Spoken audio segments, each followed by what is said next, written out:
Welcome to the Church Leadership Podcast, your weekly source for encouraging and equipping local church leaders, with your hosts, Mark Gainey and Andy Frazier. In each episode, Andy and Mark sit down with church leaders that you should know. We believe these honest conversations will be helpful and encouraging to you as you lead the local church. Here is this week's episode. Welcome to today's episode of the Church Leadership Podcast. Our mission here at Church Leadership Podcast is to encourage and equip you to lead in the local church. And we're pumped about today's conversation.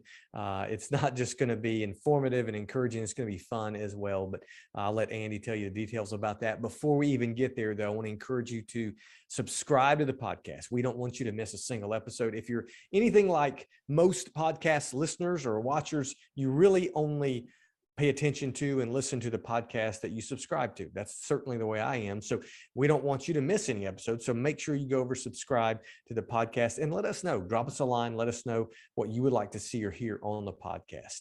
So without further ado, Andy, let's start today's conversation. Well, we are glad you joined us this week. For Mark and I and our guests, this week is the week following up all the Thanksgiving hubbub and getting ready for Christmas events in our families and churches. So we appreciate each of you for taking the time to listen or watch this episode. We have a special episode for you. As we kind of close out this year, we wanted to invite some guests, some very special guests, some great friends of ours to join us to talk about some things that I think all of us need to listen in on this conversation, be encouraged by what we're talking about, and hopefully it will help you to kind of assess and evaluate what we've been through the last couple of years and get ready for next year. It is the end of the year, and that's what we've been talking about, how we can assess our own personal spiritual lives, the health of our ministry organization that we're leading, and help us look to planning. And it's going to be very unconventional because things are not predictable like they used to be. So today we have with us three special friends. And when I say special, I mean really special, right, Mark? So that's right. Take that however you want. Yeah. First off, we have Cody Hale from Iron City Baptist Church in Anniston, Alabama. We have Eric Taylor from Bethel Baptist Church in Pleasant Grove, Alabama. And we have Ben Posey, a.k.a. Chris, from Leroy, Alabama, Leroy First Baptist. So, guys, we're so thankful that you joined us on the podcast this week. Excited to be here. Glad to be here. Yeah, so this crew, man, you're like, in the old NASCAR days, the Alabama gang. This is our Alabama gang, man. This is the cream of the crop. When we choose to hang with guys, these are some of the guys that we choose to hang with. So, thank you guys. Some of you have been on the podcast before on different discussions, but we're excited about today. So, the first question we're going to start with, and there's no order to this. This podcast is all about having a conversation with people and letting other people listen or watch. And that's what today's going to be. So, really what we want to start with is something that I think is a healthy question for all of us to ask other people and also to answer ourselves, because we tend to not want to think about this. And that is, how are you doing? Andy alluded to it a minute ago. How are you doing spiritually? How are you doing emotionally? How is even, maybe after you talk about that, how's your church doing? And really, we want this to be a transparent conversation because sometimes, misery loves company, but also, when we celebrate, we like to celebrate with people who have things to celebrate for as well. But how are you doing after all the craziness? And I think we're not through it yet, obviously. But it's lasted a whole lot longer than we expected, and it's completely changed everything. So how are you guys doing? Yeah, I'd say for me, I don't really know how I'm doing, to be honest with you. As I was thinking about that question, I kept going back and forth. I think I'm doing really well. Well, maybe I'm not doing so well. So there's some senses in which I feel like I'm doing the best that I'm the best that I've been in a very long time. You guys are aware that I went through some health challenges and some things like that. And I'm kind of on the other side of that. And I feel the best that I've felt in a very long time. And so from a health standpoint, so I have more energy than I've had in a really long time. And honestly, our church lately has really rebounded well. And so we're kind of back at pre-COVID attendance and things like that. And so that that has been a relief, as it is for any pastor. It's been energizing, and exciting to see that, and to see some new folks come and be a part of what we're doing. But then on the other side of that, I've been noticing that maybe my fuse isn't as long as it usually is. That I seem to be less patient than I typically would think that I would be. I think my stamina is not usually what it is. So there's one sense I feel like I'm really, really doing well, but there's another sense in which I feel like I'm still recovering, and I'm trying to bounce back from really just running through quicksand for the last year and a half. And I think I'm just tired. And so I don't feel like I've really reached peak capacity yet again. And so the good times right now are really good, but then I go home and I just collapse. And sometimes, how pastors are, you wake up in the morning and at 6 a.m. I've already got text messages on my phone, and then I'm still getting like existential crisis questions at 11 p.m. at night. And there are times I get so frustrated. I just don't want any more of that. And I think some of that is just personal fatigue. That's the result of everything, that spiritual fatigue, emotional fatigue, that I've just noticed that my limit seems lower than normal. So to be honest with you, I don't really know how I'm doing. I feel the church is doing well. We're in a really good place. It's a very different church than it was pre-COVID. I've told people, like a third of our congregation, we're at pre-COVID attendance, but a third of the people that are attending are different people than were attending pre-COVID. And so that's been a transition. And so there's a lot of fatigue, even in connecting with new people and meeting new people. So there are times in which I feel like I'm doing the best that I've done in quite a long time, and other times where maybe I don't feel like I'm doing quite as well. That's good. Eric, how about you? How are you? Well, I was sitting here listening to Cody, and I can echo a lot of the same sentiments that he shared. In a lot of ways, I feel like I'm having more fun in ministry right now than I ever have. I told that to my church the other day, because again, like Mark said, I don't think we're through this, but we're kind of on the backside of where we've been with it right now. Our church weathered this very, very well. We went online only for a season, and we've bounced back. We haven't gotten to 100% return, but like Cody, we have a different church, and I've been here only 2 years. I started, and then 2 months later, COVID hit. And so really, I'm kind of the pastor that kind of walked through COVID with them. And that's a good thing and a bad thing, because I got here and then all of a sudden we were in crisis mode. And by the grace of God, we made some decisions that turned out to be really, really good decisions. And they weren't decisions that I made, because I know I talked with each one of you guys and said, what are you guys doing? And it was that conglomeration of wisdom that we gathered that helped me make some decisions that our church said, wow, we made the right hire. And so again, it gave me a lot more credibility and a lot more leadership capital, so that when we get on the back end of this, when we have to make some hard decisions, I think we're poised to do that. And so that was kind of the journey through here. As far as how I'm doing, I feel like that I have margin in my life, and I'm older than the rest of you guys, but and we're empty nesters, but love hanging out with my grandkids. Grandkids are they can test your capacity, but we'll drive and we'll do things for our grandkids that I wouldn't even do for my kids. But we are having a blast, and we have margin. My wife and I, we've learned to say no to some things that are not critical to the mission, or critical to the marriage, critical to the things that we want to do, so that we can say yes to the better things and yes to the best things. And we'll celebrate next week. No, this week, Thursday, is our 32nd wedding anniversary. Happy anniversary. Cody, you were like 2 years old when we were married. Thank you very much for making it feel that, right? That's right. I was running around with a popsicle in my hands. Yeah. There you go. These are the days He where wasn't even old enough to be the ring bearer in your wedding. we drag him in a wagon. That's it. But we're having a time where we're experiencing some great highs spiritually, some great highs relationally, and ministerially.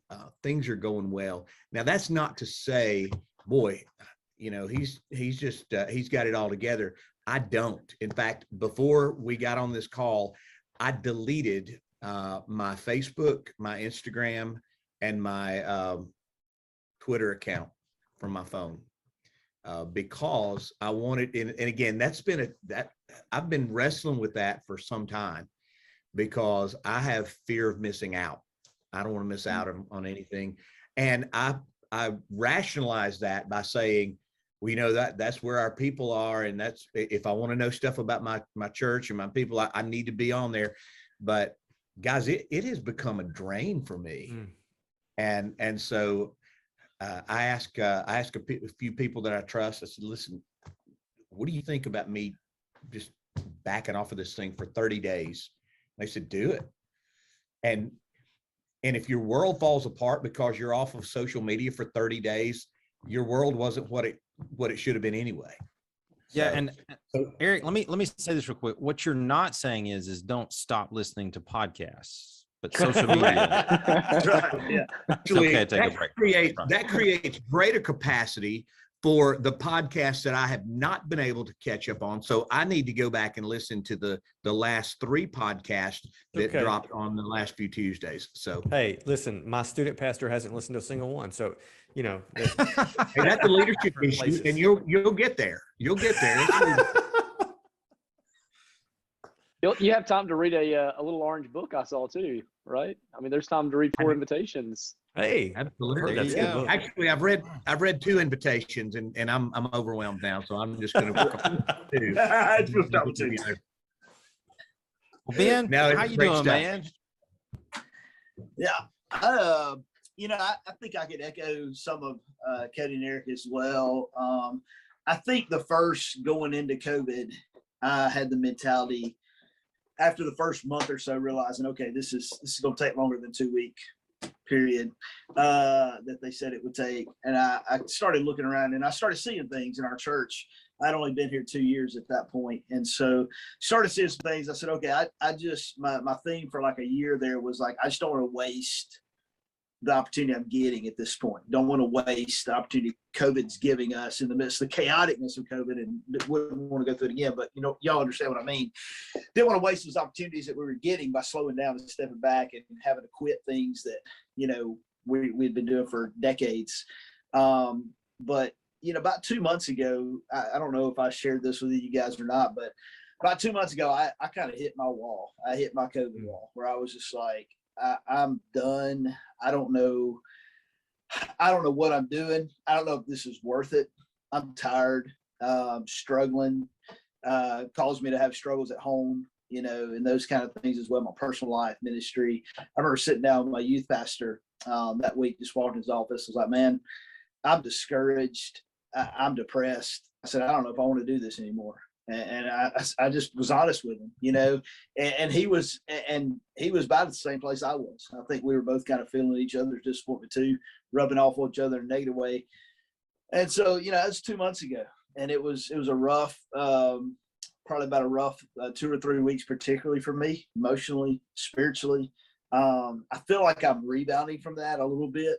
Been encouraged, had a great conversation with a local pastor in my area who's I looked at him as a strong leader. He's a church planner. So he's planted his church from the beginning several years ago. Not a Southern Baptist guy. So there's some things that he sees things from different perspective than I do. Some of that's positive. And so he's a great encourager for me, but just kind of sat me down and said, Ben, there's some things I see from the outside looking in at your church. And I've seen this in you for 3 years now. We've known each other, seen this in you, seen the fire in your eyes, and I see what God's put you here for. And so really great conversation, but basically it was to stop trying so hard, to stop trying to force people and things, and therefore stop being frustrated when they don't happen. And basically just re-challenge me to lead by examples, be the change you want to see in people, and be firm, but also understand that not everybody's action's your responsibility. And so that's been a very encouraging kind of walking with that. Had a great a little disappointment this last night. Our evening service didn't turn out the way we were supposed to plan. So people were supposed to be here. Emergency came up. They couldn't be here. So the whole service ended up getting turned upside down, and we had to kind of makeshift and patch. And through that service, God just, reconfirmed me a faith in him and who he is, and what he wants to do in me and in our church. And so, do I feel like I'm kicking on all cylinders yet? No way, man. I'm still struggling with days, and it affects every area of my life. But I feel like I'm beginning to see a light at the end of the tunnel. I'm getting excited about some things after the first of the year, some things we're doing as a church family and been planning. One of those things we've been planning for 2 years. It got postponed this past spring. It was supposed to be then, but we're going forward with it now. And so getting excited about some of that. But it has been a really weird time. And I guess I was seeing people hit that COVID wall a year ago. And I was kind of like, well, I'm just looking at opportunities. I kind of was telling people it's like a prolonged honeymoon season for me. I felt like, right before COVID hit, I felt like there's pressure on me to start doing things, and I had some plans. Then COVID stopped all that. So like for a year and a half, we were like, well, there's no pressure on me to do anything because we're all figuring this out. It was like a prolonged honeymoon. But then all of a sudden, like I said, 2 months ago, it just hit me. And I'm just now kind of starting to rebuild from that. And so last week, Tuesday being with you guys was super encouraging for me as well. Kind of part of that, give me a little bit of hope for what's to come. And since you guys are adopting First Baptist Leroy as a guinea pig for our state for all the plans we have, so really excited about that partnership. Yeah, that's what got you over the hump, right? Look, listen. That's it. So what you said is so true, and I think we've all experienced it at different times. But we hit that wall, all of us, usually later than our people, and that's typical because we're shouldering that load for the most part, but it hits everybody. And so, man, I appreciate all of you guys for sharing that. I think everything that Cody, Eric, and Ben has shared is probably an echo of what most people who are watching and listening to this podcast, they're all feeling those same things. You feel energized and excited, and you feel just bummed out and just exhausted at times. And we're swinging that pendulum back and forth. We could go on and on and on about health and spiritual health and taking care of yourself. And let me encourage, if you're watching or listening, if you feel like you're just in that pit and you can't get out, reach out to us. We'll be glad to pray with you, talk with you, point you in the right direction of resources. Or we've even had a counselor on this podcast before. We've got people we can put you into contact with them so that you can have some conversations that will be helpful. We'll help you any way we can. And that's what we want to do. We want to encourage and equip on this podcast. And one of the ways I feel like we can equip other people by watching and listening to this podcast is talk a little bit about our planning process and how it is radically probably different now than it was just 2 years ago. So guys, tell us a little bit give us like a 30-second snippet of what planning normally looks like for you in your church, and then give us about a 2-minute answer of how that looks different now than it did 2 years ago. Who wants to go first? So for our church, typically we take the calendar that we had the previous year and we would move all those things forward, and then we would think about the new things that we would want to do. And it was really difficult to take away some of the things that had been done for a very long time in order to maybe move forward. And some of those things were now obsolete. Some of them were less than effective. Some of them were quite good, right? But even if we would evaluate them, we would know that it was really difficult for us to be able to do anything with those. And so very often in the past, those items would carry over from one year to the next. And then we would think about new initiatives and new moves we wanted to make as a church culture and things like that. And so we would just add to our calendar. Well, one thing where COVID did us an amazing favor is nothing carried forward. Nothing carried forward. And so it enabled us to really start with a blank slate. And so we kind of said from the outset that COVID is going to be a gift for us. Ben kind of mentioned that as well. This is an opportunity. And so we had already had some cultural shifts that we wanted to make in our church family. And because we kind of anticipated that nobody expected to come back to the same church that they left, because all of society had shifted in such a drastic way, we took that as an opportunity to make some significant changes and to plan some significant changes and to really be able to take hold and leverage our church calendar in a much more helpful way. We also used it as an opportunity because there was a lot of time when there was nothing for us to do as far as being able to go hospital visits and shut-in visits and all those kinds of things that are good and we love to do. They weren't possible for us to do them. And so we took that opportunity to really rip things down to bare metal. How are our groups doing? What do we need to do? How's our discipleship ministry going? What is the last decade of missions taught us, and how do we carry that forward for the next decade of missions? And so we've done a lot of planning in that way, and it's been exciting. And for me, I feel like this has really given me the opportunity to really be the pastor. So I'm in my 8th year now. And now our church really is a reflection of what I could see all those years ago, but I never could figure out exactly how to get there. And so now it's fun. It's really been fun and exciting to be able to see those things. But COVID really gave us an opportunity to make some shifts that we really needed to make for a very long time.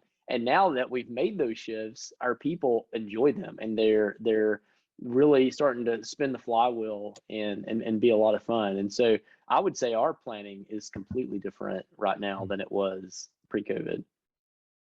That's awesome. That's good to hear. Eric, how about you? We had a lot of the same, a very similar process that Cody had. I inherited that, where essentially we got a whole lot of people in a room and we had a calendar sheet and we filled up that calendar. And that was success. And when I came here and I heard that was the process, I thought, dear Lord Jesus, would you please send the global pandemic anymore? No, and he answered my prayer graciously. No, but that's what happened is I was trying to figure out a way. This is not a good process because success was filling up a calendar. And the last 2 years has been really about what is mission critical. And now we're going to do a little bit of that. What we're going to do is we're not going to have a meeting, and I may get pushback from that because they've always had a meeting. We're not going to have a meeting. We can just go get the calendars from the last 12 years and look at them and see what goes forward. And I'm going to sit down with our staff and say, what are these things? What are the things that we have to do? What are the things that God has called us to do this year? And a little like Cody said, some of the mission initiatives, the strategic initiatives that we want to do now that COVID has lent the opportunity to maybe have more gospel conversations, or especially walking through the grief process with people who've lost loved ones due to COVID and things like that. So it really is, it's not giving us a blank slate on the calendar planning part of it, but it's given us a window to say, we're going to do this differently. And we have one shot until the next global pandemic. We have one shot. And that's one of the things that we're going to talk about in our staff meetings. We have one shot to get this right, to shift the culture and shift the focus from being a calendar planning or calendar driven church to a process driven and a disciple making church. That's good, man. That's good. I like it. Ben?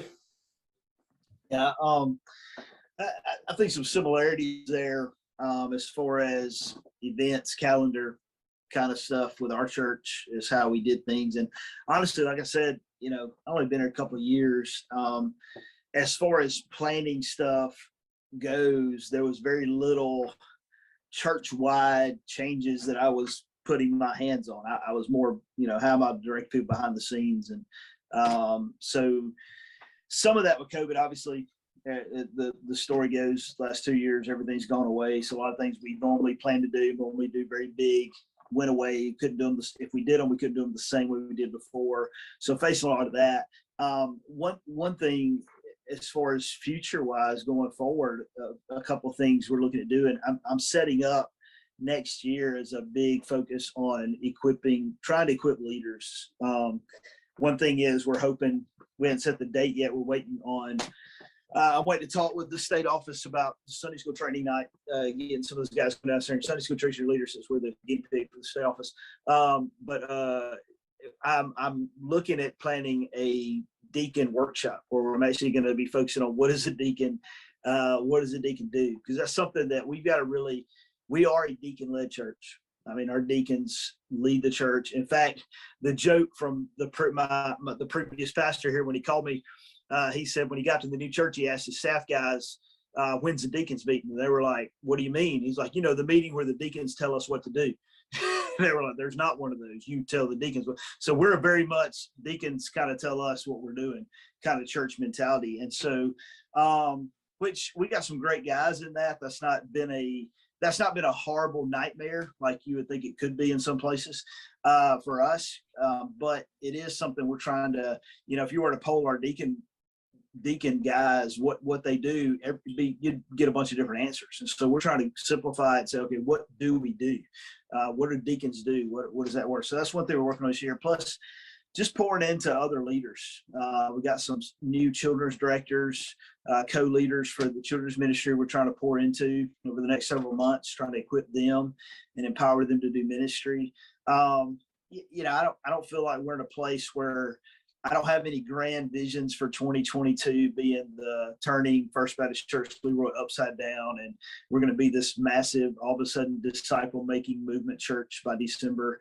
But there's steps that we're taking along the way.